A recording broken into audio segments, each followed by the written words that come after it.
thank you all for having me down here. We're here today to talk about something bonsai related. How many of you have been in the club for more than a year? So how many of you are under a year right now? Have you been to any bonsai shows before? Like, have you been to a bonsai show? Yes. Did you put a tree in that show yet? Okay, so when are you going to have a tree in the show? No pressure. Soon? Spring show. Spring show, okay. And so at the show, so those of you who've been to a lot of shows around here, is there any evaluation or recognition of the trees at the exhibit? Does anyone win prizes, or do you just all pat each other on the back and eat the donuts in the back? That is so cool. It's very... Oh, and a pin, perfect. So that's a really good way to do it because it allows everyone to show up, bring their trees, and just enjoy everything. Now, how many of you looked around the show and started to pay closer attention to the trees and think, you know, well, why do I maybe like one more than another? Or what is it that makes this kind of tree tick and maybe another tree not speak to us as much? Yeah. You've had that experience? In the affirmative. Yeah. And so do you look closely at all the trees in the show and you pay attention to what you like and don't like? Oh, sure. Do we have docents at the show that give tours and tell you about the trees? That's kind of a fun thing to do, especially if you can get some people who've been in the club a little bit, to start going around and telling people, oh, so what we bonsai people see when we look at this tree is X, Y, Z, or what we appreciate about this other tree. It's a good educational way to kind of share some of what we enjoy about bonsai with the people who come and visit. It's also a great way for more experienced club members to share with the newer club members kind of what's going on. Now, for among some of those newer club members, how many of you like shopping for bonsai? So when you're shopping for a tree, how do you know which trees to buy? I have been taught to look very carefully at the base of the tree. At the base of the tree. First thing I look at. So say more about that. You're told to look carefully at the base of the tree. Here's a tree, here's the base of the tree. I'm staring at it intensely. It's my first day in bonsai. What is it that you are thinking about when you're looking at the base of the tree? I'm looking at the broadness of the base, how firmly the tree grasps the earth. We anthropomorphize trees a lot in bonsai. It's and okay. Taper. And taper. And health. And health. That's all great. Do you look at the rest of the tree? Secondarily. And then do you end up buying the tree that you very rationally determined is the best tree available to you, or do you buy the one you like? Usually it's one and the same. Well, then you are the perfect bonsai candidate. Congratulations. I tried. A lot of us try, and I heard a few giggles when I mentioned picking out the tree you like. Who buys the tree they like? Now, maybe some of you, has anyone ever had the experience where at some point in the future, 1 to 15 years later, you ask yourself, what was I thinking on that? Really? I didn't think anyone would raise their hands for that. I've never done that. And so what makes you think that happens? What makes... My wife chose it. Well, we can just easily say yes and move on. She's not here, by the way. She's usually right here, so I get to say that this week and never again. Great. She's not watching a feed of this at all? Unfortunately, she'll be doing the video for YouTube, so I'll have to edit that out before I get home. I'll turn the camera around to make sure we know exactly where that's coming from. Someone else. So, like, why might you have the experience down the road that you weren't... Yeah. I think I get swayed by how it looks now and don't have a sense of what might happen going forward. Well, say a little bit more about that, about what you feel you don't understand about going forward a little bit. Well, as a newbie, I don't always know what, I don't always have that vision of where I want to be or where I want to go. So if it looks nice now, I think, I got it. Okay, so I'll ask a senior person in the club, where does that vision come from?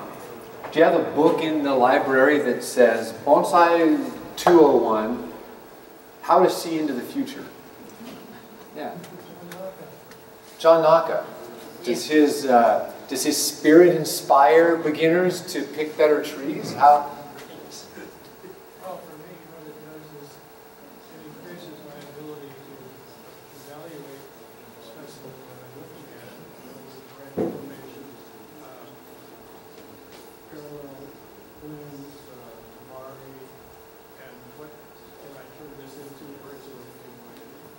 And so if you didn't hear that, to paraphrase, it sounds like you've been able to pick up some technical guidance of what to look for or what kind of refinements you may not have paid attention to when you were shopping that you can then apply later on as you have a better understanding of bonsai that you can apply. And that's really where that vision comes from, is experience.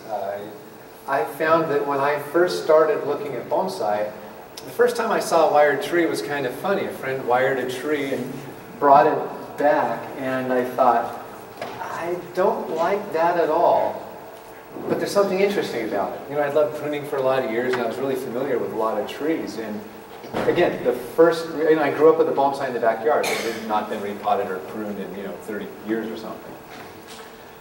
But that first tree, something made me think, what's going on with that? And that's what kind of led me to start learning a little bit more about these funny trees and containers. I was working in a retail nursery at the time. I was very familiar with trees and plant care and pruning, but not this funny bonsai thing. And so when I started looking at magazines, I had access to friends that had the good stuff, magazines from Japan, and we could all flatter ourselves that we could glean so much from looking at the pictures and the cartoons and illustrations and not understanding a lick of the writing. Now, who's ever flipped through a Japanese magazine? If you haven't, I recommend it. It'd be fun. I don't know, you probably have some in the library, and it's I won't say it's a rite of passage, but it is a fun, silly thing that bonsai people can enjoy doing. And the trees inside are stunning. And while stunning, they all look the same to me. Because before I had that vision, before I kind of knew what was going on, I would see page after page of these black pines, for instance, and I thought, wow, cool, looks like Mount Fuji. Wow, cool, kind of shaped like Mount Fuji. Oh, look, another green gumdrop. Why do they all look the same? I kid you not, it was 1 or 2 years of flipping through these books that I loved. I couldn't see the difference from one tree to another. It just looked like another green ball. I want to ask you to raise your hand if you've had that experience, because you probably don't. You're probably much sharper than I was about this stuff. And after a while, I became to really appreciate black pine bonsai. And I even remember on my first trip to Japan, how many have been to Japan to look at trees? And how many have been to regional shows in the U.S. where you could see kind of a big array? Oh, neat. It's, you see some really good shows, really good trees at regional shows, yes? I remember on the first trip to Japan, we would get on a bus or a train or a van or something, and we'd go to gardens and look at tree after tree for, however many hours of light there were that day.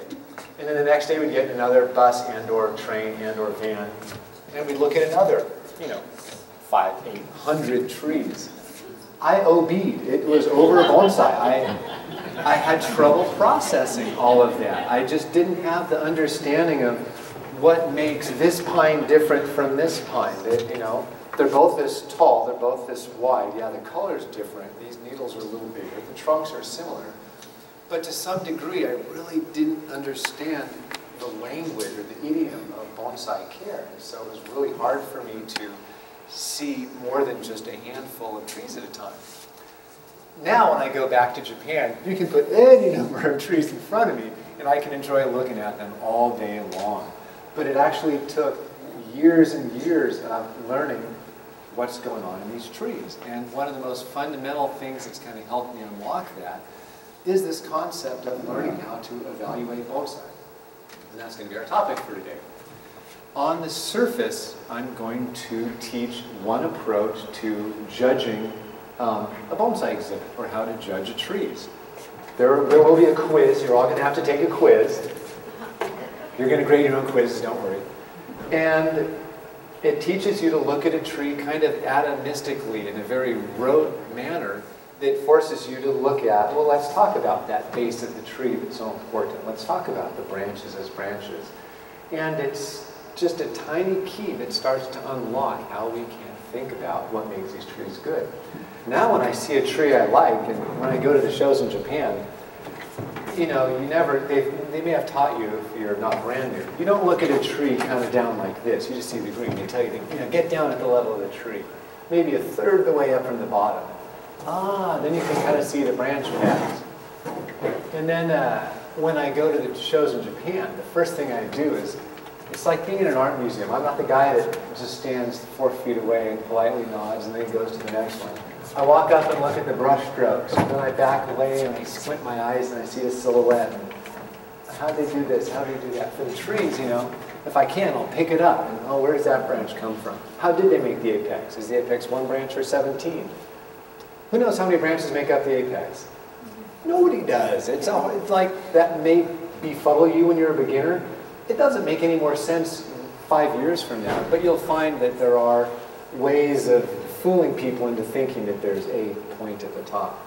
But I always spend as much time as possible looking at beautiful trees, and I think that's where that vision comes from. That's where that understanding of what we're going to look at. So that's what we're going to talk about today. I don't expect you all to be going out and judging a bonsai show anytime soon. It just so happens that learning to evaluate trees is exactly the skill set we want when we're at a nursery shopping for bonsai. And probably, who expects to at some point in the next 5 years maybe buy at least 1 tree?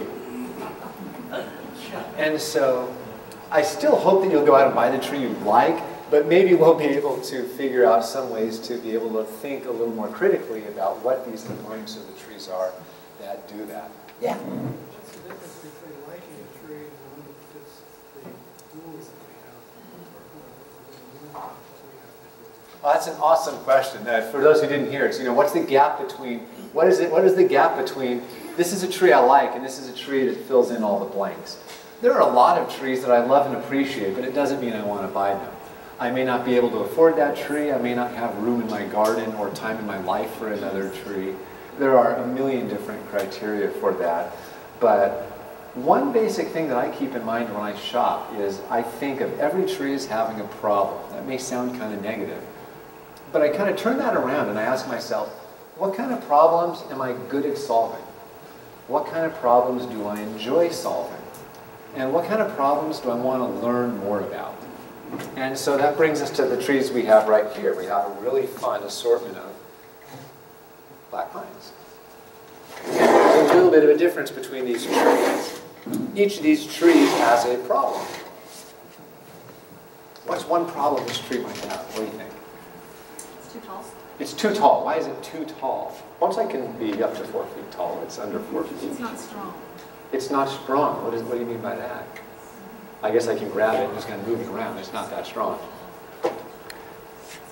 When I look at this tree, I think the problem with this tree is this could be a beautiful, beautiful tree 10 years from now. And so I'm good at solving the problem of taking a young pine. For those who don't know, I've been growing black pine from seed for 24 years now. So I've had some experience with learning how these things grow, and I actually really love taking this tree and spending a decade or two making it look like one of those things. Do I enjoy spending 10, 20 years on every single tree in the garden? No, I like working on some of those trees too. So this might be a perfect tree for someone who says, I would love to learn more about the problem of what do I do to get it from a 3-year-old tree to a 4-year-old tree, from a 6-year-old to a 7-year-old? What are those little bits of work that need to happen along the way? Now, what about a tree like this? What's the problem with this tree right here? The problem could be that it's not yours. Feel free. It's in too big a pot. There's a pot problem. And so the way you can solve the pot problem is you learn how to repot properly and you get to go shopping for pots. Susie, Yeah. how about the first tree? I like it very much. I make it bunji. You're super free to do that. And then you say to yourself, the problem is, for a bunjin tree, I want to make sure there's really good movement here. I can then evaluate, I then have a new criteria for how I'm going to evaluate this tree. As a bunjin tree, I want to look at what kind of interest and character do I have along the long, slender trunk, and what kind of branches do I have to work with. My problem in this case is these 3 branches are not going to help me at all. So they're all going to come off, but this might be able to be something I can work with. So then I'll ask, do I enjoy doing that kind of work? Do I enjoy developing a tree essentially from one shoot and creating something with a very gentle artistic feeling? If that is up your alley, then that could be a really good problem to try to solve with a young spindly tree like this. But you notice I radically switched my criteria for how I'm going to evaluate that tree.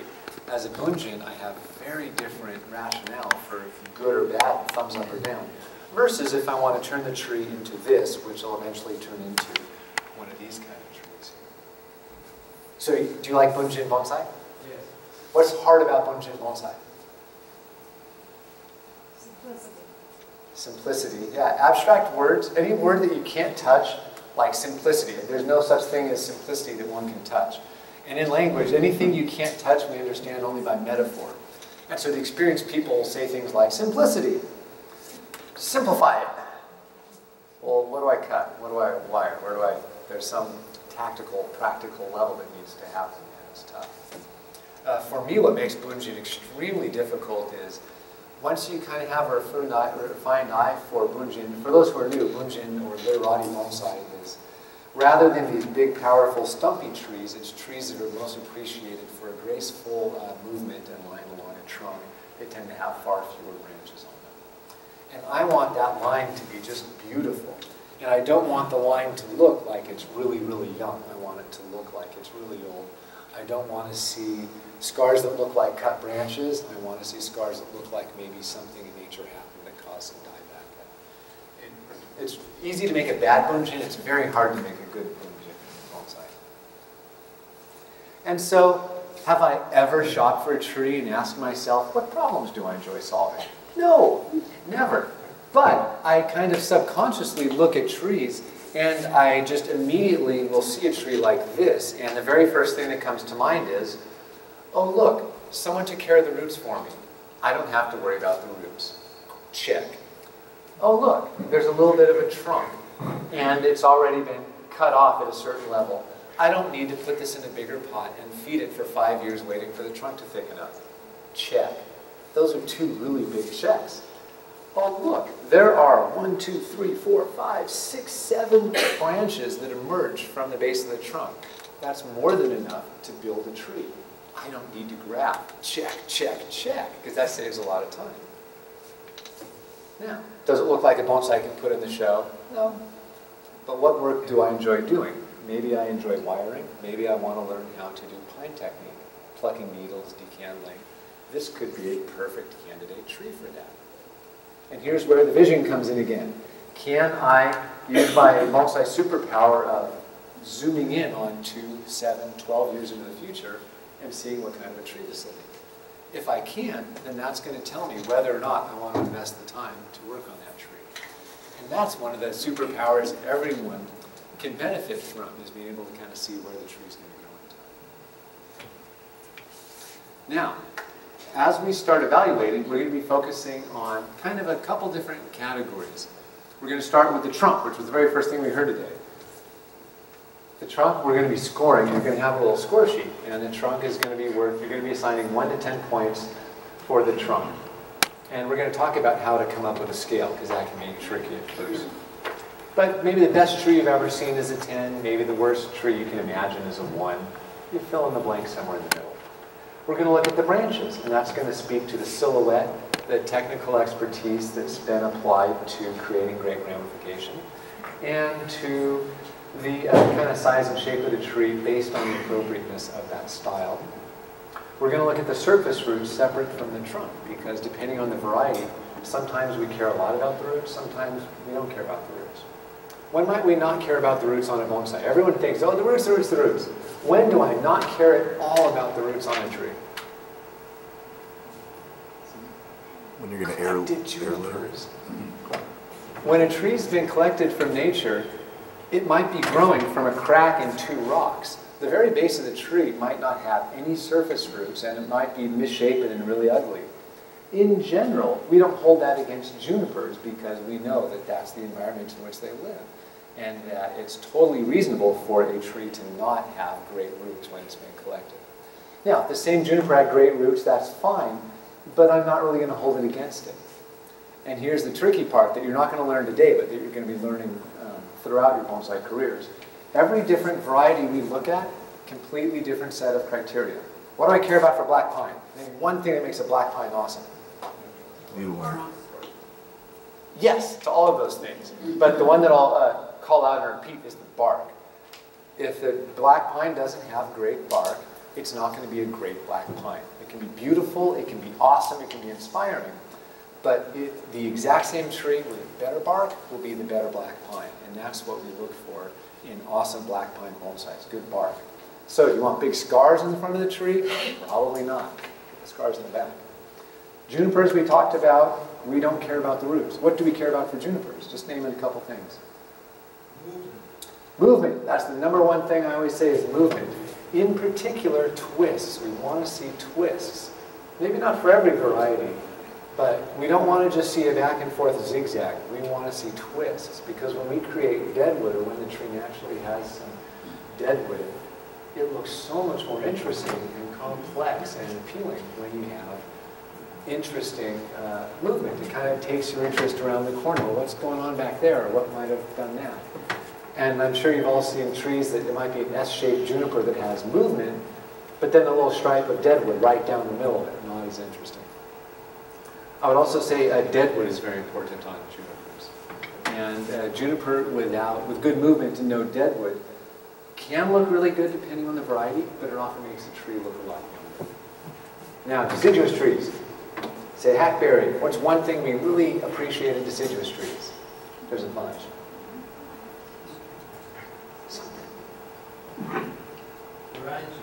Branching. Branching is one of the absolute most important things that we care about in deciduous trees. Why do we care about branching more on deciduous trees than others? Because we tend to exhibit deciduous trees when they're dormant in the winter. Now, this club I know has an exhibit at 2 times of the year when deciduous trees will most likely be in leaf. But saying a lot of clubs will show their trees in the dead of winter, and we do that because this is when we can really see the technical skills of the artist. We can see what have they done with the branches, what have they done with the fine work, and we know that it takes a lot of technique and a lot of darn care. Is the owner of this tree here? You don't need to. Is it easy to make little tiny cuts at the end of every single shoot on this whole tree? Or does that take a little bit of time? Yeah, it's time consuming. Yeah, it's time consuming. And so we appreciate that you do that because it gives us a beautiful tree to look at. So your homework essentially after today will be learning what is it that we look for in each of the different varieties. And that's something you'll find over time. Now we're going to talk briefly about pot selection. That's its own whole huge topic. But in an exhibit, we care about pot selection. If we're shopping for a tree, the only reason we care about pots is, oh, does that happen to be in a really good pot? Maybe I'll buy that bad tree to get the pot. But there definitely are conventions in bonsai for what kind of pots look good with what trees. We'll leave that for another topic. That's another fun one. And then we'll give you a category for the overall aesthetics. Does it work? Does it speak to us? Does it make us feel good? And so those are the kind of different things. And I'll have some notes on here about how we go about doing that. And I want to start by showing you some pictures of some trees to start getting an idea of how you can begin to figure out how to score these things. What kind of tree is this? Yes. And so knowing absolutely, so how big do you think this tree is? 3 feet. What else? 15 inches. 15 inches. It's actually a lot smaller than that. It's a pretty small tree. And that's one thing that's done well about the tree. Is the proportion is good. If you can't tell how tall it is from top to bottom, you probably did a good job. Now, not knowing anything about scoring, on a scale of 1 to 10, what do you think, shout out some numbers, what do you think you would want to score this trunk? 5. So this is average. So of all the ZELKOVA you've seen, half are worse than this. I would love to see the ZELKOVA you're looking at. Now I heard someone else say 10. Is this the best ZELKOVA you've ever seen? Maybe better. Now what about the branches on a scale of like 1 to 5? How important? How well has the owner of this tree done with the branches? 5. They could not be any better. Any other ideas about the branches? 4. 3. So somewhere between average and above average. Anyone think these are below average branching? Yeah, I think that's reasonable. What about these surface roots? This is kind of hard to see, but you can see there's a radial roots that are fairly large all the way around. On a scale of 1 to 5, what would we give the roots? 7. You like them that much, huh?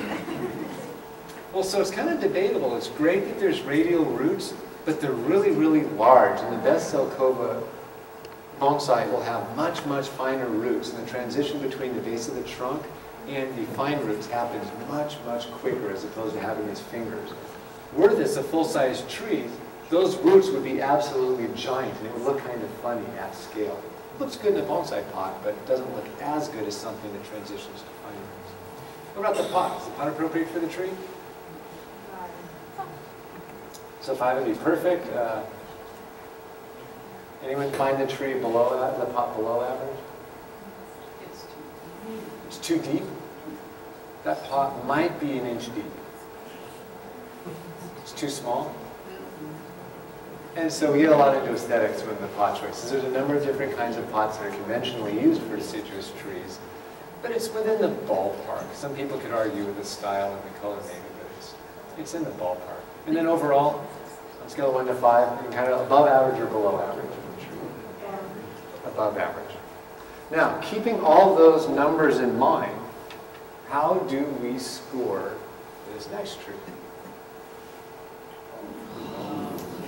The previous tree, by the way, was displayed at a bonsai show in Oakland a couple of years ago. This was the logo tree of the World Bonsai Convention held in Saitama this past spring. You know what kind of tree it is? Expensive? Bingo, expensive, you're right. The botanical name is Fagus crenata. It's a Japanese beech. And it was made by a guy named Oishi. I forget if this one is collectively made from air layer, but he is magic when it comes to beech. He has an absolutely stunning garden in Japan, and it's really, really awesome. So, where's the trunk on this one? Above average? Yeah, that's pretty darn interesting. What about the branching? You really can't fit your finger in between the buds, and I don't know how many of you have grown Japanese beech. I don't know if I'd want to try in this climate, but it is not easy to ramify Japanese beech. What do you think? What do you think about what he did with the branches and silhouette? It's about as good as you could do there. It's really nice. What about the pot selection? Perfect. It's pretty good. This actually happens to be a very famous pot. It shows up in most kokufu exhibits. Kokufu is the best-known bonsai show in Japan. Oftentimes, people will rent pots just for the show. A professional will be submitting the tree to the exhibit, and if I own this amazing, amazing tree, and this tree is probably worth between 500 grand and $1 million. I don't know, it's worth a lot. Seriously, it's worth a lot. And I don't really care about the expensive rent of the pot. And so I'm going to say, oh, you know that blue purse-shaped pot that's around 120 years old? I really like that pot. And so you find the guy that owns it, and you usually spend $1,000 or something on the pot. This being such a famous pot might be a little bit more nice. Not everyone likes it. It's kind of blue and splotchy, but in person the color is just fantastic. And what about overall? I guess you do pretty well. Now, did you notice how radically, or maybe not radically, this affected your sense of scale compared to the previous tree? The previous tree had a good trunk. It was perfectly straight, which you want for ZELKOVA. It had no scars. It didn't have taper, and you don't want taper in that style tree. It had no obvious flaws, but it wasn't just incredible like the beech right here. And so, one of the hardest things about judging, especially at the beginning, is starting to figure out, honing your understanding of what is good, what is great, what is truly outstanding. I've had the great fortune to see a lot of really good trees, and so I tend to be a little harder judge because when I close my eyes and think Japanese beech, well, this is one of the first trees that comes to mind because it's one of my favorite beech bonsai. How tall is it? It's actually not a huge tree. It's maybe 2.5 feet tall, something like that. Pretty tree. Oh. I don't know how old it is. It's probably fairly old. And again, I thought it was an air layer from a bigger tree, but I don't remember it for sure. And so if it's a branch, I really don't know how old. But this guy has grown, so from say here up, the trunk and the branching level there, he can grow trunks about that size with branches like that from cutting in about 25 years. And I was asking him at his nursery, like, how do you do this? He just walked by, he's like, oh, you're young, just start some cutting, it'll be fine. He said, it just takes 30 years, no problem. And like, honestly, if I was confident that I could strike 100 cuttings and know that just one of them would be that quality, I'd say, yeah, that's a good idea. There's another guy's garden we went to in Japan who, he only sold 2 to 3 trees a year to make a living. But the trees generally sold for 50 to 80 grand each. Good work if you can get it. Now, here is a juniper. What do you think about the trunk? Above or below average? And on a 1 to 10, what are you thinking about this? 6. A little bit above average. So in other words, it could be a lot better. So what are the problems? What is not great about this trunk? What would you want to see to make it better? I don't see that much of deadwood. Not a ton of deadwood. There's some gin and some shari, but not a lot. That's one point. The shari that is there could be There's a wider. good twist in the trunk, but there's no taper. It's pretty thick all the way through. It's hard to see. Yeah, the taper starts up a little bit higher, and you don't see a lot of taper. Now, for junipers, we actually don't care about tapers. A juniper could have 0 taper, essentially, as long as it has amazing movement in deadwood. We forgive that. But for a tree in this style, you do want there to be some taper in there, unless there's a really, it's up in this neighborhood. Unless this is really, really compelling, it'd be nice to have, you know, maybe a little less wood up there. What about the branches, above or below average? Would you want to see anything better about the branches? Pretty top heavy. And what makes it top heavy? See more of them? Just not enough definition in the apex. A little bushy, not enough definition. The padding on the second branch could be cleaned up. And so one of the things that people are talking about is, notice how I have a really clean line on the bottom right here? You can see not everything is as clean as we look at the undersides of the branches. Now, how big do you think this tree is? A foot. A foot? What other guesses? 10 inches? This is a solid shogi. So it's about 7 inches tall. And so that's one reason why there's not as much differentiation up near the top, is we're talking about really tiny gaps. And it's an ITOIGAWA juniper, which has very fine foliage, and so you don't expect a lot of gaps up top. Question on this tree. Yes? On the trunk, you talked about like the movement and should it be fluid and smooth movement, or this one looks like it's like almost like a right angle and then coming up on the bottom there. Yeah, there's a lot of sharp things. So awesome question. Should the movement be fluid or can it be angular? So who has an answer? Some experienced person in the club. Or I should say maybe not the answer, who has an opinion on this topic? Well, if it's a masculine heaviness to it, it can be chunky. But if it's going to be more of a graceful tree, you want more feminine, smooth lines. And I'm objecting to that second turn poking me and being so heavy.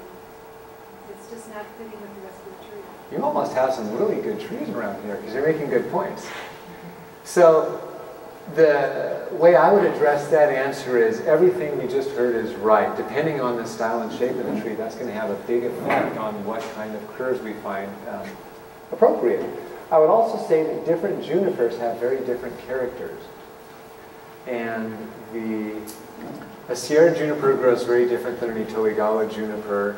A California juniper is unique among all the junipers, similar to the Utah, but it has its own kind of deadwood, its own kind of movement. Some can be very angular, some can be very fluid. I think I pay more attention to, if the lower part of the trunk is fluid and curvy, I want to see the upper part fluid and curvy. What I don't want to see is some angular and some smooth. I want it to be kind of a consistent story from one end to the other. But overall, So how do you see this tree? Oh, I would score this tree pretty highly because when I think of every Shohin ITOIGAWA juniper I've seen, I think, what is the absolute best thing I can do with an ITOIGAWA juniper? And so I'd say, yeah, the trunk could definitely be in like the 7 category. It's definitely a couple notches above average. Average is not that good, but I have seen better. The branches, I would say, are about a 4 just because they could be cleaned up a little bit, but they're definitely above average. I think the pot's a good size, I think the pot's a good style, and I think overall it's really well put together. But I also have this tree in my mind.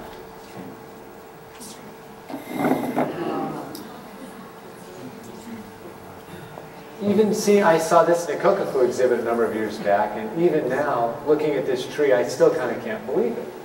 It looks like a little fantasy, and it, I think, turns a lot of people off. Is there angular movement? Yes. Is there fluid movement? Yes. Would I want to address that? No. It's pretty cool. It's a Gaudi.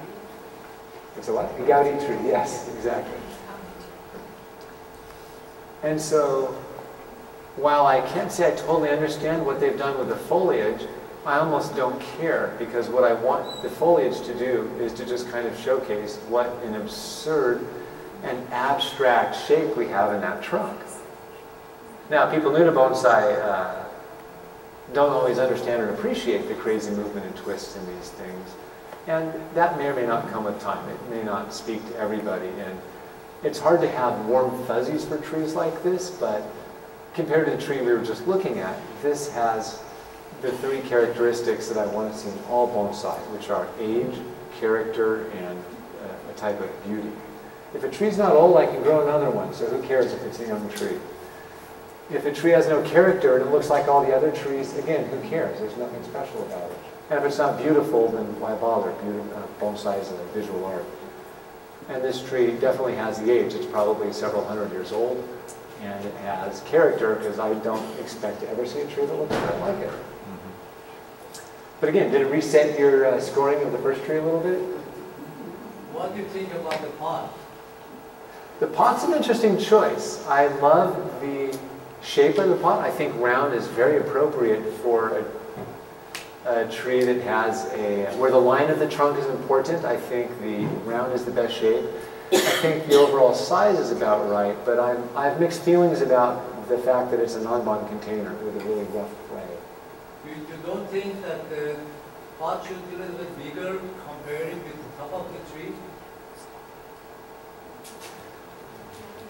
You know, in this show, a lot of the pots run a tiny bit on the small side, and the trees are often grown in bigger pots.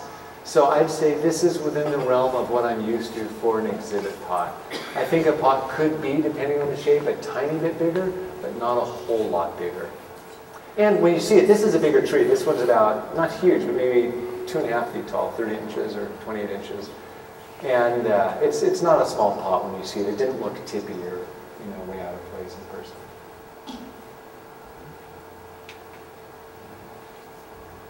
Let's see what we have next. Massive kudos to anyone that can figure out what kind of tree this is. And no, I don't expect anyone to guess. Lemon. Not a pomegranate. Lemon. Not a lemon. Lilac. Not a lilac. Wisteria. Not a wisteria. Anyone ever seen garden hedges before? It's a privet. Oh, it's a privet. Interesting. This is just, I forget the botanical name now, but it's just your absolute basic hedge. The thing that everyone just threw away. And a friend of mine found an old one, and he grew all the branches on it pretty much. And when it gets a little bit cold out, these things look just horrible in winter. And so he was just doing his normal cleanup on the tree, and it was right before an exhibit, and he thought, oh, it's not terrible, maybe I'll stick it in a pot. So he found a pot, and he put it in the show. What do you think about the trunk on this, like on a scale of 1 to 10? I really like it. It's interesting. It's nice. Yeah, so somewhere in the above average category. What about the branches? Yeah, the branches are also above average. Is the pot appropriate? The pot's made by a guy who lives in South Carolina, and he's Roy Minerize his name.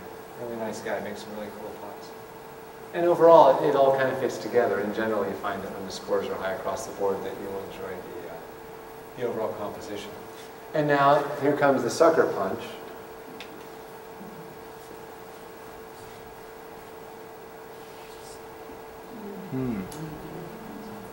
How are the branches on this one? Not bad. What about the trunk? Does it convey age? Does it convey character? Yeah, that's cool. You can probably guess what this one is. What variety does this look like? Yeah. Punica granum. Really old pot. These are some of the most awesome trees that there are a couple of really good pomegranates in this country. And there are, you see them a little bit more frequently in Japan, but they're really, really beautiful trees. It's not easy to get the branches that dense. And so yeah, whatever, if you tell me how high the scale goes, and this tree would be right up here on the top of that scale for me. Who would want a tree like this? Yeah. Let's look at just a couple more. Ah, black pine. So I mentioned earlier that the bark is important in pine. How's the bark on this tree? Yeah, it's really good. We have good bark. What about the surface roots and the very base of the trunk? Pretty good? Yeah. We see roots almost all the way around. We have a nice little transition of taper up from the soil. What about the branches? Above average branching? Yeah. Is it a perfect 5 or is it a 4? Here, a little bit of 5, a little more 4. What would you do to fix this tree? What could you do to improve this tree? What is the problem this tree presents to us that we would want to improve in this tree? Padding. A little bit of branch definition. What's that? Yeah, branch. Same Padding. thing. Padding. Yeah, and so what I like about the branch pads is you can see, again, the work is really good. You can see the needles are all pointing up at the same angle. The bottoms of the branches are very clean.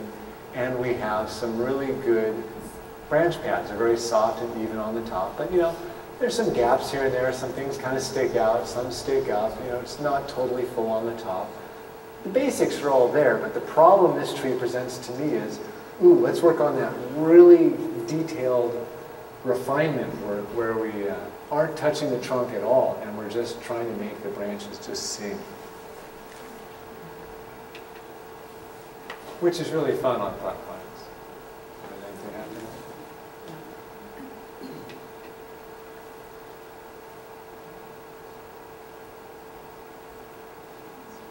Yeah, does anyone have a black pine that looks like this? If so, I'm going to your place this afternoon. Does anyone have a guess at how hard it is to create density like that? I don't know if you can tell, but it's like that little tiny branch there is about 1, 2, 3, 4, 5, 6, 7 shoots right there. This would not take a small amount of time to decandle. At needle plucking time, figuring out which of those needles need to come out and which stay, not easy. It's really hard to see in this photo, but this is actually a root over rock tree. That's not all the trunk. So that is rock right there, and these are some roots that go across it. But the bark, even up higher, is super craggy throughout top to bottom. Does this look too artificial to anyone? Too neat and tidy? It's too dense. Too dense. So what would you do if this was your tree? Just have at it with a scissor? Get the chainsaw? How tall is it? This is a medium-sized tree, so probably about 18 inches tall. More pad definition in the top half of the tree? Potentially, yeah. And this is another convention. In general, for pines of this size, we see good definition down low, and then at most we get a couple windows up high. And so it's kind of a balance between the technique it takes to get them full and how big a gap can we put up high when we have such a big, heavy, powerful base. But yeah, I think there's room for, if someone wanted to put, a few breaks or a little more definition kind of in this area, maybe right along there. I won't say that'd be better, but it'd be different. And at that point, you're essentially asserting your stylistic predilections as opposed to your biases of what is a particular tree. The problem that this tree offers, I would need to devote X number of days a year to maintenance. I would want to maintain this tree and continue this kind of level of refinement. And honestly, in this country, there are very, very few, if any, pines where you can see buds chock-a-block next to each other that have all come out so evenly. It's kind of an abstract point, but there are many different ways to create branch pads on pines, and I've yet to hear anyone teach that there are multiple approaches to pine branch pad technique. But I think this would be a really fun approach to try to emulate, because it's really, really challenging to get the tree healthy enough to have. I mean, this is hundreds and hundreds of shoots on this one little tree. Does the pot work? Yeah. Yeah, another problem might be finding really expensive pots that are the perfect size for the tree. Any questions?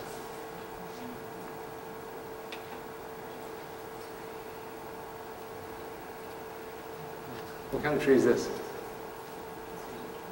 California juniper. Yep, California juniper. How often do you see twists in California juniper in movement like that? Not like that. Almost. It's sculptured. Yeah, it's really common to see this kind of movement, but you almost never see that in California juniper. So when you do see that, you tend to pay more for it. Now what do you think about the foliage? You like the branches, or do you want to change it up a little bit? This was exhibited at a show in Oakland. It was also in the U.S. National Exhibit last year. The little branches on the right are a little leggy. Yeah, there's some branches that are a little leggy. Some people pointed out that that's a really big foliage block down there. But wouldn't that be fun to solve the problem of, let's see if we can make the branch pads a little bit better on the tree. Do you like the pot? Ah, so the pot's been tricky. This tree's been in a number of different pots, and it was shown, I think it was in a different pot in the Artisan's Cup, maybe it was in this one for the National. They're looking at another pot down the road. They also, the owners had issues with these roots, so as we speak, there's actually some roots being grafted on right here. So they're looking at making the tree emerge at this level, redoing the branches, and then goodness knows what the pot will be at that point. But for such a flowing upright tree, I think the pot is a little bit heavy and formally wants something a little softer. There's so much around this. Is that what you think, or would you? Yeah, it's a little heavy. It's hard to find great selection in big pots. This tree's tall. This is, I think the tree's around 42 inches right here, and I remember it wouldn't fit in my truck. This is a tall tree. A number of people have worked on this tree. The owner of the tree is a guy in Connecticut, John Kirby. And he's worked with Bunmon and Kativi Park, as well as a couple people from Japan that have their hands on it. But yeah, Bun, Daisaku Nomoto, and Akio Kondo are the likely candidates who've worked on it. And that's a crepe myrtle. Okay, one more tree. This was shown 10 feet away from the previous tree, also at a show in Oakland this past January, actually. How tall is this? This is a good-sized tree. I'm going to say this tree is about 33, 34 inches, 33, something like that. It was also in the national show in Rochester last fall. And this is a special kind of white pine. It's actually fairly unique. It's a kokonoe is the cultivar of the white pine. And we have a number of kokonoe, but even in Japan, they're all grafted trees. And this tree oddly ground layered itself. So this is a kokonoe on its own roots, which there just are not many of these anywhere. How's the trunk on it? It's pretty good, but it's kind of straight. Yeah, I wouldn't give it a perfect 10 because it's kind of straight. But I like the relationship between the two trunks. What about the branches?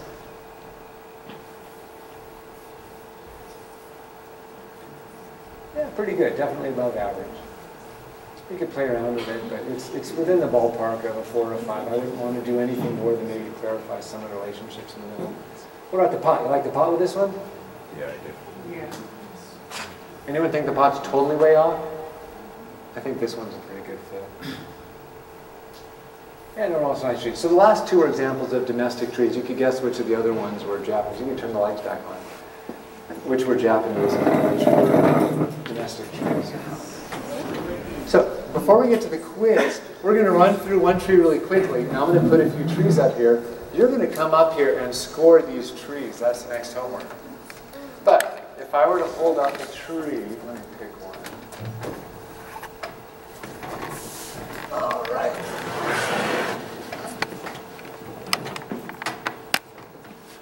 What do we score the trunk on this? 0 to 10. Above or below average? And why below? It has great movement. It has a little bit of taper top to bottom. There's no straight sections. Why is it below average?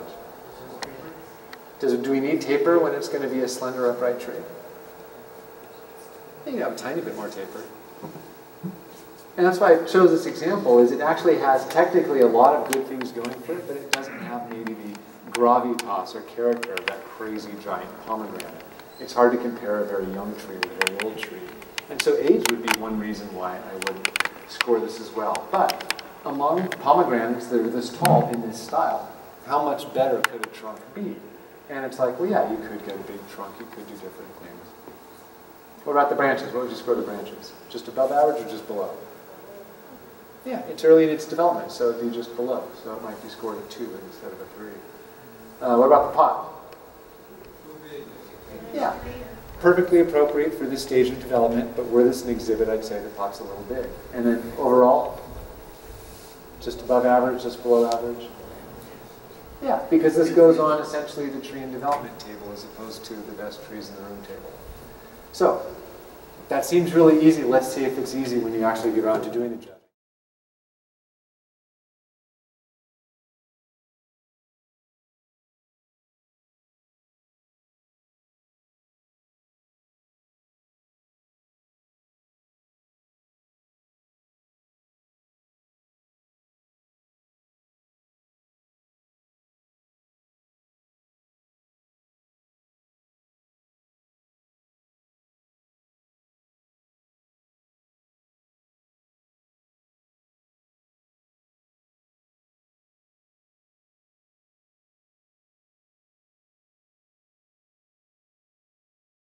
Our club pin and club logo is a little memento. They're coming back.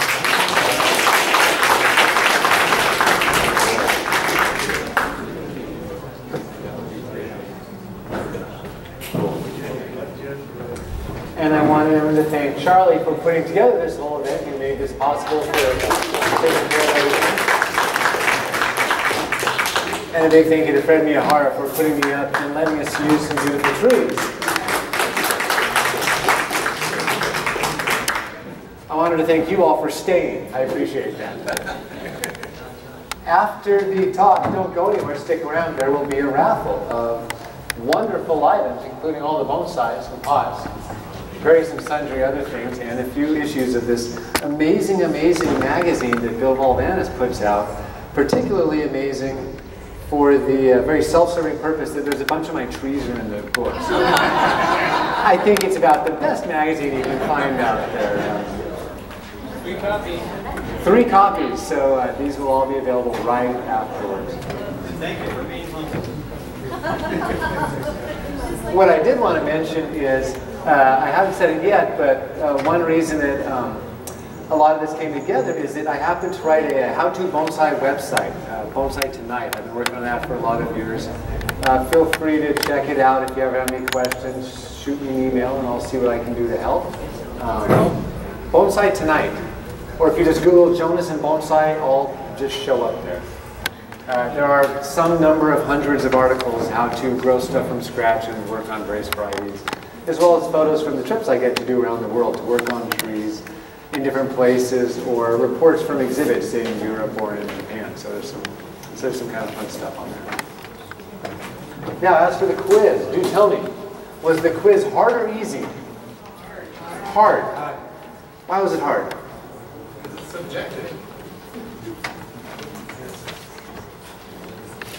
Yeah, but does subjective mean hard?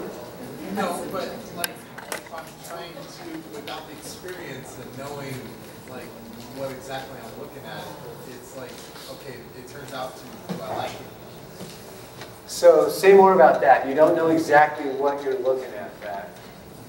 true, yes. And I'm trying to incorporate what I've learned through this club with some of the things that you were talking about. And so when I'm scoring and looking at it, I'm like, wow, that looks better than anything I've got. That's a 10. And that's a common measure. It's better than what I've got. It just automatically goes up really high in the score. I'm the same way. Who else found it hard? Yes, how come? What's it hard for you? It's pretty much apples and oranges.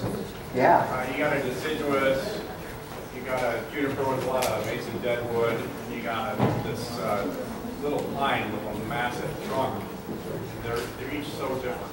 And I did that on purpose because it's we're often at a nursery or garden where there are very different trees, and it's hard to kind of keep that straight. How hard was it to evaluate your own tree? Do you think you were kind to yourself or mean to yourself? It's really hard to be objective. I really loved my tree, but then when that super ramified beech went up on the screen and the lights came back on, I kind of went, oh. My apologies. It's super hard. So the club, the photos of the exhibit in this magazine are from the Balboa Bonsai show, and that's where my main teacher, Budamani Kativi, part. That's his club show. And we have the membership judge the trees every single exhibit. And so we do this exact exercise that you did 2 or 3 times a year in the club. And at the exhibit time, when time allows, we used to have people judge every tree in the whole room. There's no time for that now. So what we do is we make different categories: best large deciduous, best medium conifer, best shogi. And we give everyone a chance to award what we call the Members' Choice Award. Having scored the judging on many occasions, biases of one's own trees are very hard to overcome. And so that may or may not come with time. We refer to it as people's enlightened self-interest, and so that's fine too. So who found judging easy? Who just kind of went right down? So what made it easy for you? Because I judged lots of other things, and I found that it goes from one thing to the other. It's really weird. Now, how would you grade yourself? It may have been easy, but did you do a good job? Well, meaning, do you feel good about the scores you gave? Would you give, as a judge, would you give yourself an A+ as a judge? No. What would you grade yourself? B. B. C. C. So who said C? So, yeah. What do you want to be able to do better? What would make you an A judge? Oh, I have to study a lot. But I go, now that I'm old, I just go by my instincts. Anyone else find it easy? The reason is surely more from Mame. So I would find the mame hard to judge because I have far less experience with things that need watering so many times in a single day. It's hard to be home to water enough. That's why I think of mame as the hardest things to grow. Yeah, good point. Good point. Yeah. So I think the issue for me was that if you're looking at it in terms of is it average, you have to have some sense of what's the high end or the low end. And that's why I wanted to kind of show the slides where you see a tree you think is good and then you realize actually it can be better. And we all kind of come to our own scores for that. And so if you're ever in a position where you're in charge of evaluation at an event, the concept of normalizing scores becomes very relevant. Boring statistics, but the bottom line is if I'm hard on everything and you're kind to everything, we have ways of kind of mathematically balancing that out. But that is the hardest part to kind of hone in on, is figure out. When we do the scoring in our club, we do it based on ordinals. We just say, what's your top vote, what's your middle vote, what's your lowest vote. And ordinals kind of do a lot to normalize that kind of thing. Did anyone wish they knew more about the specific trees or varieties they were looking at? Oh, so why didn't you judge this one? I know nothing about that. What do you think you'd want to know about the tree before you had a better sense? Because this is interesting. I always think the club exists for education of the membership. And so what kind of membership, whether in the form of a video or a book or a presentation, what would help to learn about what we might apply as criteria to a tree like this? What criteria makes it a good tree or not a good tree? What am I looking for in that variety? In that exact species, yeah. Right. Yeah. How many people have hackberry? I don't. I know. So, Yeah, a handful of people. yeah, I know relatively little, so I didn't judge. Did anyone else feel like just punting and not doing anything? Mr. Jones, I heard that a lot of people are against the judging the bonsai. I've heard that. Because they say this is art, this is everybody's personality or design. What is the judging? It's art. So you say, why judging? That's a good question. Do you have any answers? I imagine you've thought of this before. That's what I'm saying. Is every tree comes with that personality to create that tree. Yeah. And it's art, so why are you judging? Yeah, why judging? When I go to the LA County Museum, do I give Van Gogh a 10 for brushwork? Do I give Matisse a 6 for color? And if I did or didn't, is that going to make me pay more or less for those? But somebody did. Yes. Many people did. Who juried the galleries that let them show? Who decided to even put their stuff in a gallery versus leaving it on the side of the road? Yeah.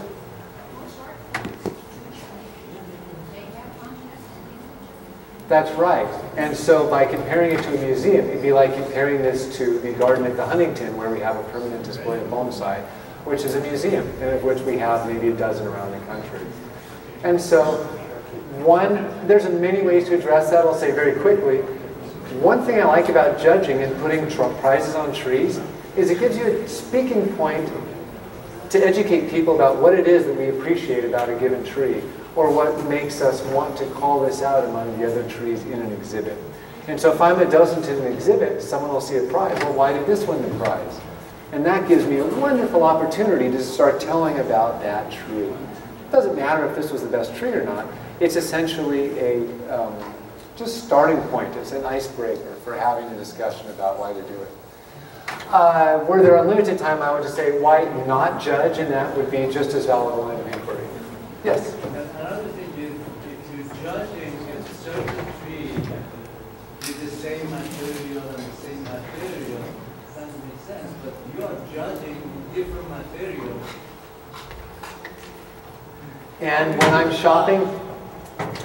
shopping for a tree in a nursery, I might be choosing between 3 different trees. The exhibit example applies to a small number of people in the country, but in terms of when I'm in a nursery shopping, I really might have found a glorious deciduous tree, a really well-manicured conifer, and a tree that's about 3 years away from putting it in any show in the country. And they might all be the same price, and I might be debating how to do that. And so if I can't afford all of those trees, I'm going to start thinking about what do I enjoy working on the most? What do I have the most of, or what do I not have in my collection? I don't have a hackberry. I'd be really interested in working on a hackberry because it's a problem I'm interested to investigate. I'm curious to learn more about it. And so when we just back away from the judging aspect and think about evaluation, it helps me think through what can I learn. On that topic, for those who did score the hackberry, what did you give the trunk here? Just shout out some numbers. Charlie, make up a number. Probably, for me, 8. 8. What did you give Just the one little hackberry? thing missing. 8. What did you give the hackberry? 8. 8. 8. That's way too easy. Like mine. Jai, what did you give this tree?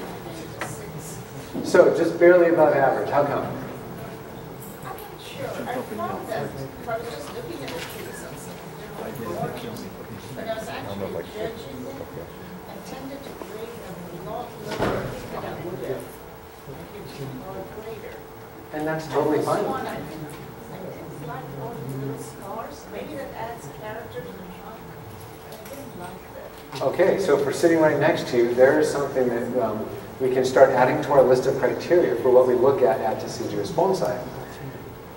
One of the absolute most important things is the lack of scars. We do not have tolerance for scars on deciduous trees. Why? Honestly, it's a convention.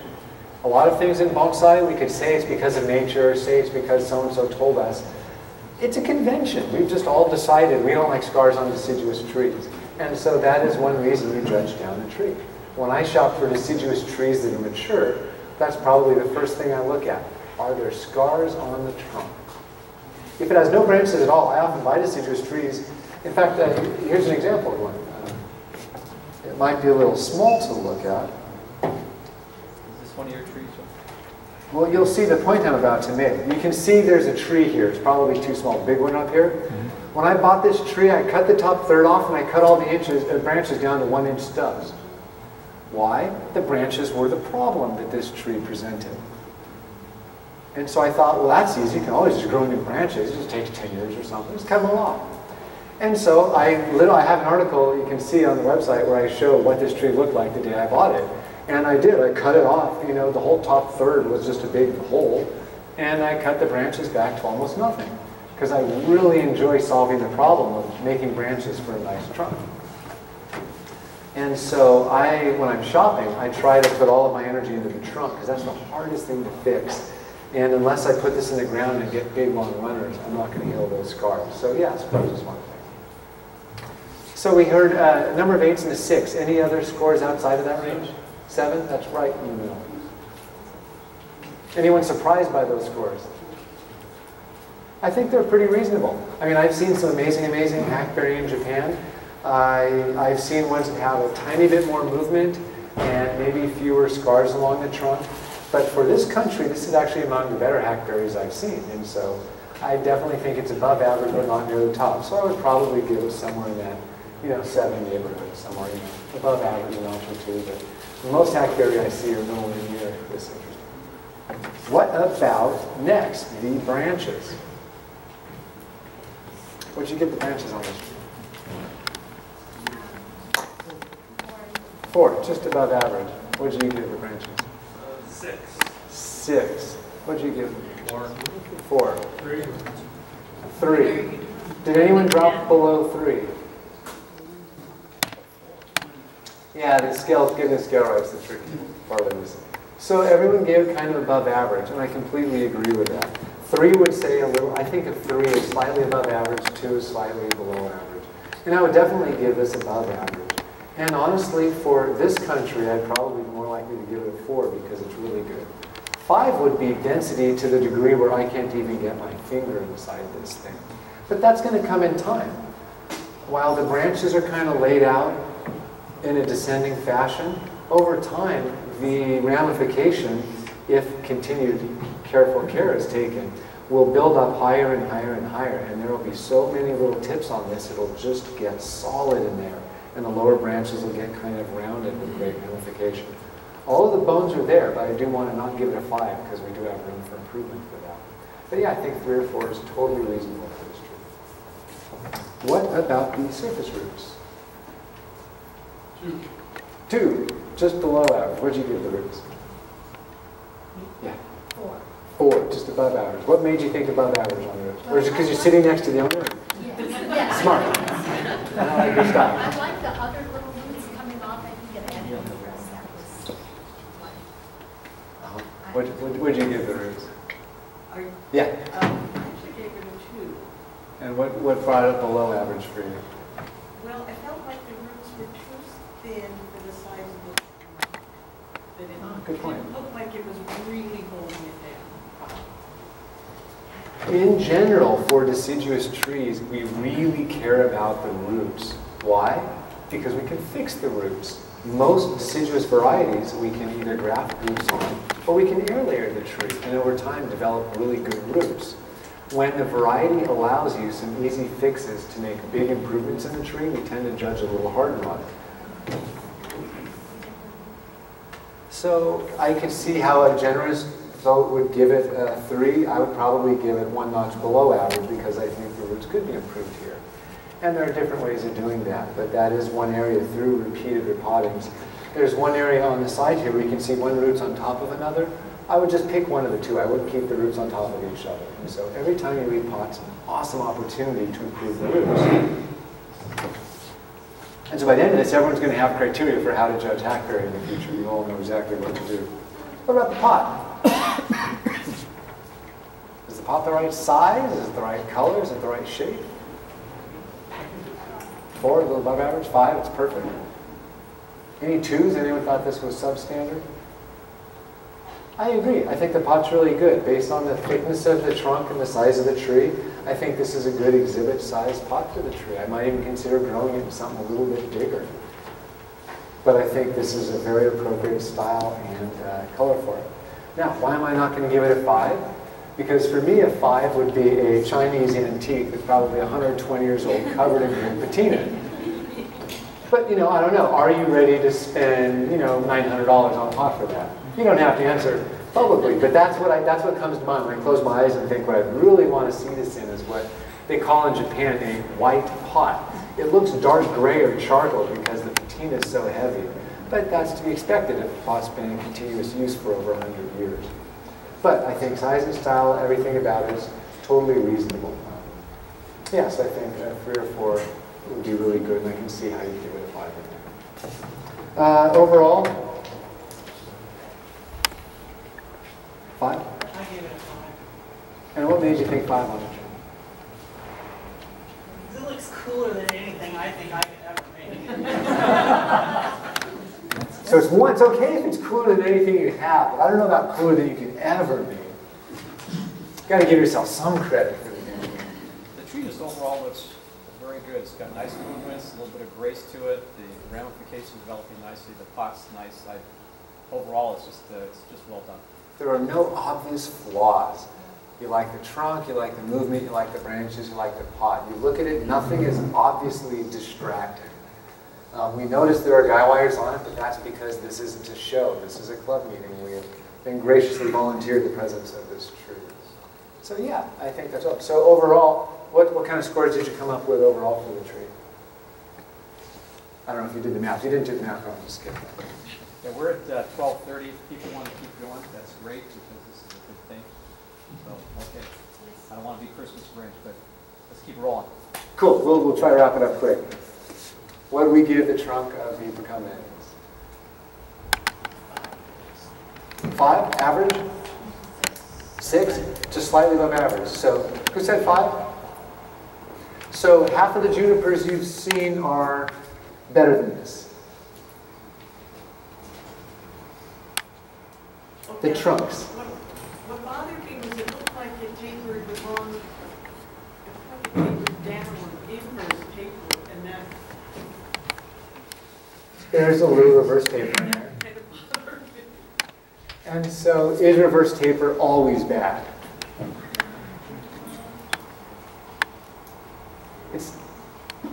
Why are there no obvious answers to that? Is it always bad? It's hard to get an answer out of that because the way I think of it is, while it's preferable to not have reverse taper, how big a sin is it? How much of a demerit do we give a tree because of it? Does it immediately drop it way down, or are there other compelling features? There's a very famous red pine in Japan that starts out thin, it goes straight up, and just gets bigger and bigger and bigger. It is one of the best red pines in Japan because the plates of bark are about this thick, it's hundreds of years old, and it is an awesome, awesome showcase, but it's essentially flaunting the biggest flaw. Now, I'm not going to say that this little bulge halfway up the trunk is going to make it a precious masterpiece, but I also wouldn't want to judge it radically down just because of that. What were some other scores you came up with for the trunk? How many people were below 5? How many people were below 7? So most people were like in the higher category. Yeah, I would probably give this trunk.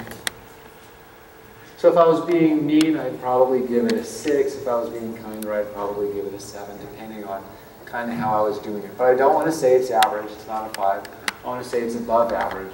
And I'm not even counting junipers like I think 1 or 2 of these showed up. This might resemble things in your collections, but they're all 1s. Even if it's perfectly straight, even if it has beautiful movement, they're all 1s to me. Why? Because it's young. I could grow another one of these in 4 years. Does it have any character? Could it be changed in any shape? No, no character. Yes, it can be any shape. I don't put as much thought into this. Now, if I'm doing a workshop with young junipers, I'm going to take as much movement and as many branches as possible. But this is almost a non-entity, and I don't even worry about the decisions that go into this. What I'm looking for is, and what makes it above average is, this trunk is old. If you're familiar with this variety, when you see the flakes and knobs on the bark, I think, wow, that's probably 25 years old, 30 years old, which for a Procumbens is pretty old. I can't just buy this and turn it into this next week. I'd have to take a Rip Van Winkle-sized nap before I could develop this kind of character. And so it's hard to even put them in the same category. This, for me, is apples and oranges. It's easier to compare two varieties that are well-established bonsai. It's hard for me to compare what may or may not become of a Gowan juniper. Perfect starter material. Don't worry about losing it, but not a gorgeous tree. What about the branches? Above average or below average? Who gave it a 3, 4, 5, 2? No twos. So, who said 5 on this one? Okay, you can hide. Who said 4? Why'd you give it 4? Because I like the branches. And so say more about that. What is it you like about the branches? Were they smiling Like at the you? shape and stuff. Like the curve. What makes you like the shape of some branches more than others, or the branches on some trees more than others? Well, like they have to be like wired better to make you like it more. And that's really good. Did you like the silhouette of the tree? Yeah. Yeah, I think the silhouette's really good. I think the trunk of the shape of the trunk is the absolute best determining factor for the silhouette of the tree, and I think the silhouette on this tree does an absolutely fantastic job of complementing the trunk. What we really want the branches to do are to give us a little bit of window of the best feature, which hopefully is going to be the trunk of the tree. So those scores sound good. What about the surface roots? What did you all do with the surface roots? Anyone give it a 2, 3, 4, 5? Yeah, so kind of the middle of the range. Because it's a juniper, the way I do juniper roots is I essentially give them all 3s, unless it happens to be pretty darn good, in which case I'll bump it up a little bit, or if it's just distractingly bad, in which case I'll kind of downgrade it a little bit. And I think this definitely has a couple steps above it, because while it doesn't need to have good roots, there are actually nice, a little bit of taper and nice surface roots, although buried under the moss. There's good roots all the way around on that tree. What about the pot? I love that shape. Yeah, 4.5. Anyone wanted something radically different? A yellow glaze, maybe? No. No? Okay. Oh, orange glaze. Orange glaze, yeah. Any suggestions for another kind of pot that would be good for this? The tree's owner's taking notes. Yeah, I think this is a really appropriate shape. It has a very round feeling on it, and I like the kind of round edges of it. And I think the purse shape that has the kind of big fold and then come out gives it the roundness that kind of reinforces the shapes of the tree. I think it's a really good match. And then overall, did you give it another 5? Or what? Yeah, the overall. Oh, I'd give this a 4.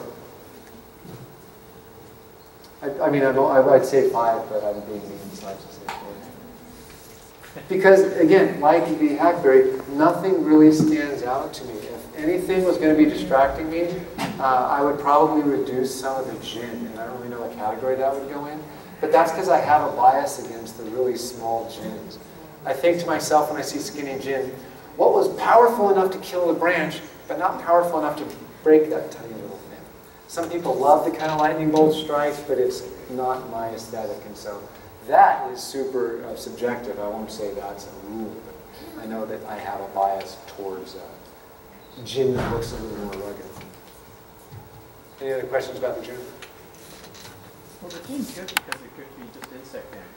Or struck by lightning. Or, yeah, it's true. Exactly. In that case, not even lightning, just the branch died. It's true. And so I spend a lot of time walking around the mountains. There are some fantastic junipers that grow up around 8,000 feet throughout the Sierra Nevada, and I go up there just to hang out a lot. And you actually do see a lot of skinny branches, but the skinny branches don't convey age. So while it's natural, when I look at a skinny branch, I think, oh, that died last year, that died 2 years ago. I don't think, wow, something really dramatic happened 40 years ago or 400 years ago. Whereas the features that I look for are on a big giant trunk. You can count literally hundreds and hundreds of rings for these trees that are sometimes over 1,000 years old. And I think, okay, that's cool. That's cool, which is what I look for. So natural and not inappropriate, but I use it sparingly. What about the pine? I'll go through this quick. Who gave it a 4? The pine, the trunk. On a scale of 1 On a scale of 1 to 10, who gave it a 4? Nobody.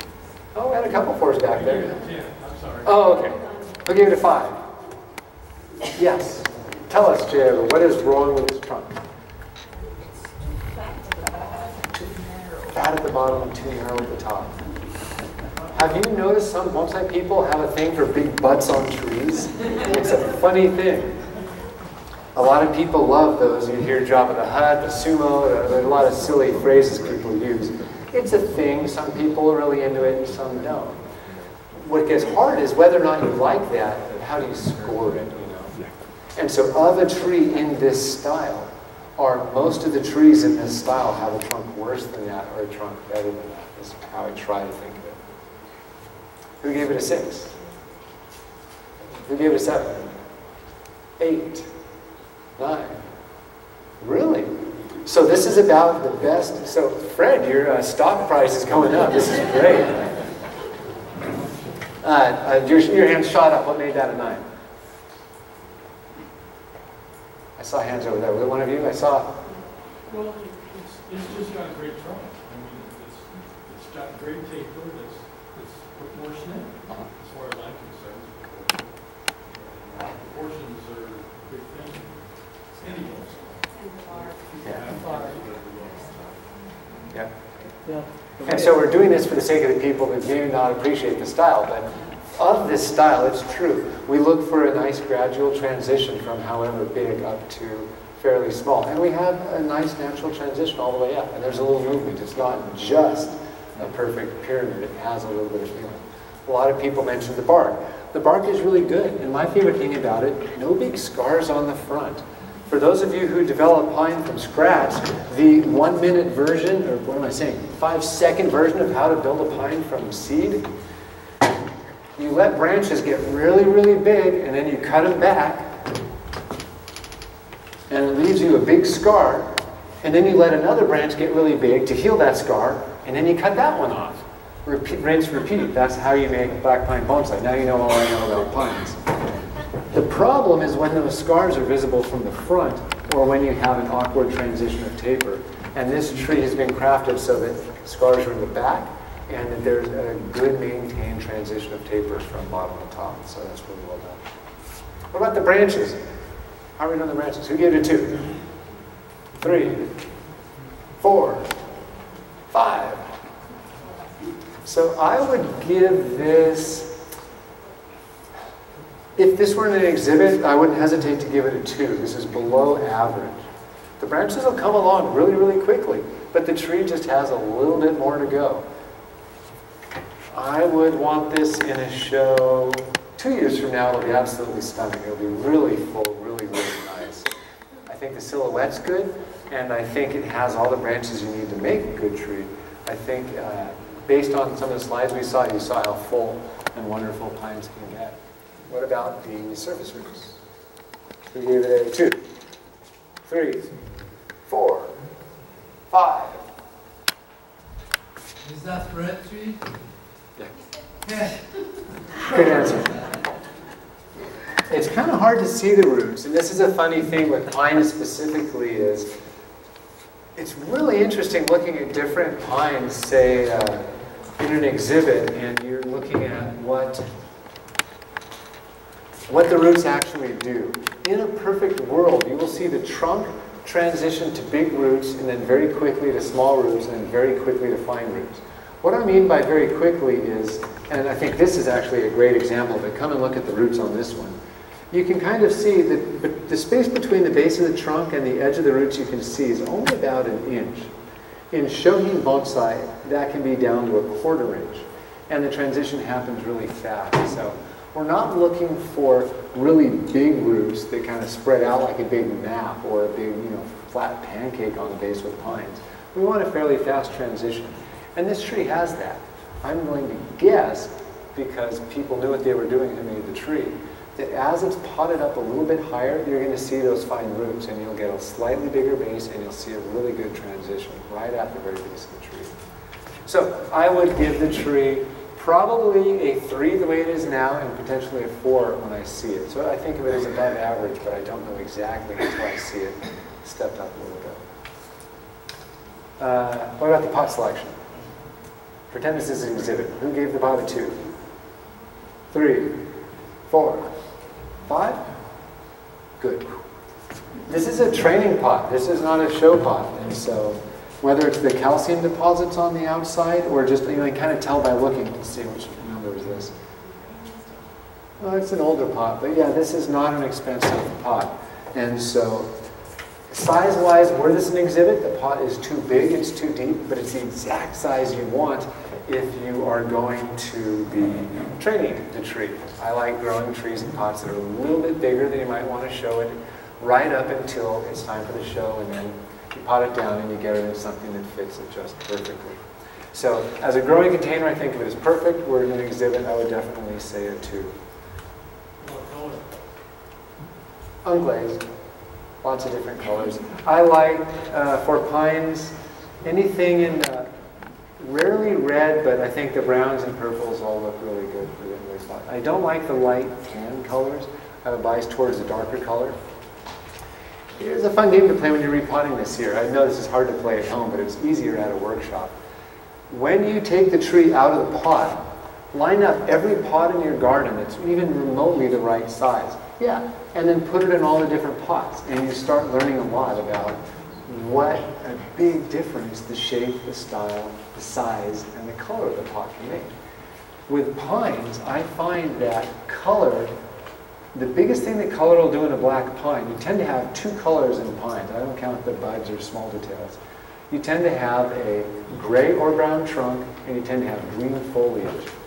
The redder pots really bring out the foliage and make that snap.